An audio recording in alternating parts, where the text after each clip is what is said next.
nyingi hapa. Kawadhi kaunti ma Kisii e wach mosebed ka iluwo kuom jumbe makoro ogwaro. Obila pod medo geng'one mama Pacifica Nyakirario, Rael Nyakirario kaachiel gi Alex Maina Ochogo e kar twech ma Kisii nyaka tarik 18 dwe mar achiel higa manyien tok kwedo bura manyocho donnegigo mar lodho oko wenge baby Sagini. Jang'ad bura Christine Ogweno winjo kwayo mag jogo manyocho chwalo bura mar geng'one achijego adekgo kaluwore gi arita margi ponono ni gidok dala.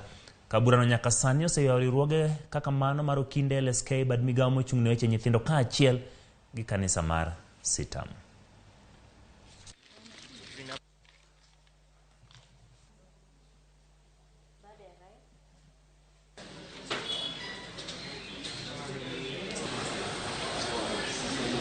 To avoid any further public outrage, considering the harrowing incident is still fresh in the minds of the locals, the court finds it is best to deny bail at the moment.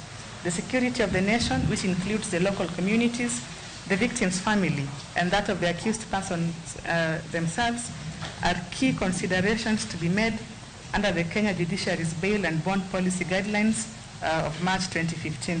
The court therefore considers the prosecution has set out compelling reasons for refusal of bail.